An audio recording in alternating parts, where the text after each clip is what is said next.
Welcome to The Backstory. Today I'm joined by father, author, radio host, pastor. You do everything, man. Daniel Fusco, thank you for coming to The Backstory. It's so great to be here. So tell me about yourself. Where are you from? So I grew up all Italian in New Jersey, so Nice. All of people's ideas about like the all Italian family in New Jersey, that was my family. Best food ever? Best food, loudest people, lots of family who says they're family, but they're really not family, but they kind of are. Because the food. Yeah, the whole thing. It's like if there's food there, everyone just conglomerates together and eats for hours and laughs. And so, yeah, so all Italian from New Jersey.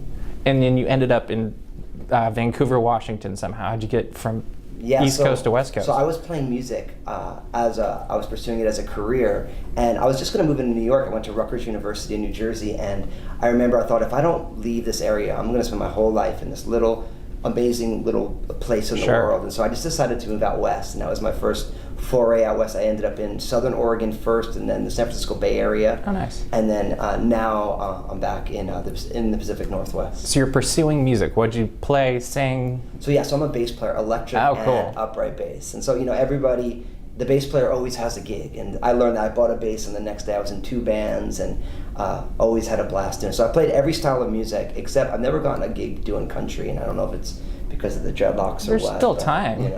Well, we can do it, It still hasn't happened yet, though. I want to see you in a bluegrass band. I've done that, though, with an okay. upright. Oh, yeah. Okay, there you go, cool. So you're a musician. What was that transfer moment to, hey, God's calling me?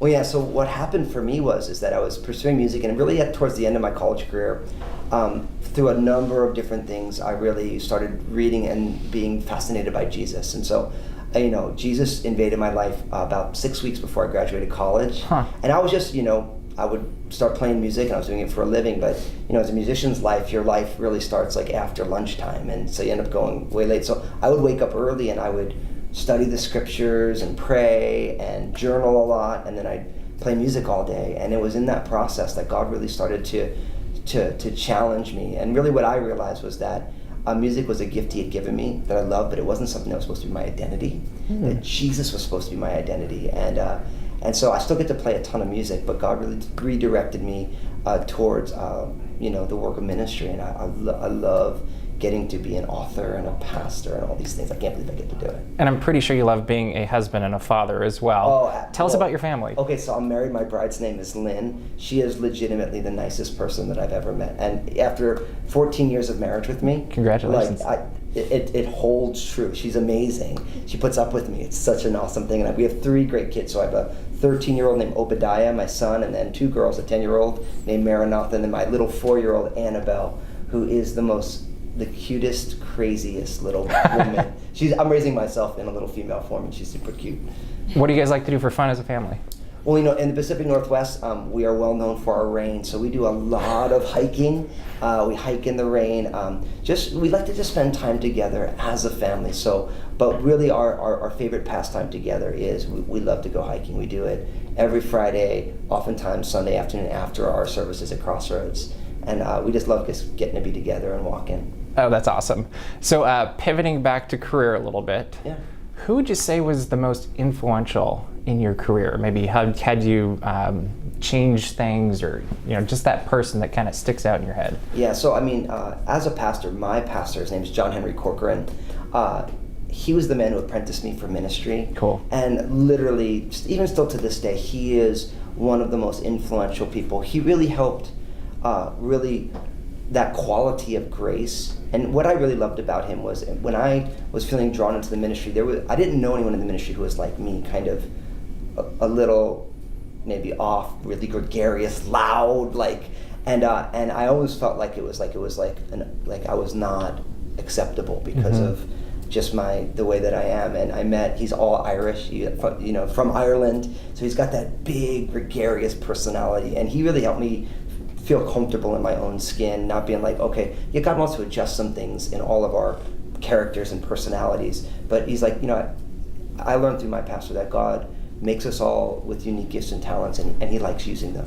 And I shouldn't feel bad about the fact that, I remember when I first thought I was supposed to be a pastor, I thought I was supposed to be really quiet, and and I remember I was just trying to be quiet, and I felt like I was like I was coming out of my skin. I'm like, Right. And my pastor, John Henry, was like, Daniel, God uses loud people too. And I was like, oh, okay. this works. So he's been super influential for me. So our final question on the backstory is always an out-of-the-box random question. And you totally led into it talking about gifts. Yeah. So if you could have any superpower, what would you choose, and what would your superhero name be? Ooh, man, that's a hard question now, isn't I know. it? So if I could have any superpower, what would it be? Yeah. Man, well, I'll be honest with you. I mean, obviously, I want to give a good, a really blessing for humanity kind of superpower. Mm-hmm. But I really love to fly. That was what popped in my head. I was like, he's going to say flying. Yeah, I mean, it's maybe not the most spiritual thing, but it's like, that would be pretty awesome. I could be anywhere really quick and I wouldn't have to go through an airport terminal. Oh, that'd be nice, wouldn't it? Yeah, get my bags checked and all that stuff. And so, what would be my superpower name? I don't know. So let us know in the comments what you think Daniel's superpower name should be. Oh, that's going to be fun. Some fun comments. We're going to have to watch this and see what comes up. But thank you so much for coming on the backstory and coming to Hour of Power this morning here at Shepherd's Grove and IPC. Make sure to check out the book, Upward, Inward, and Outward. And where can we find you online? So I have a website, danielfusco.com, best place to find me. Easy. And then my Facebook page with my name, I do these 2-minute messages that people seem to really enjoy. And so it's a good place to find it. Well, thank you for being here, and make sure to check out Daniel on Hour of Power.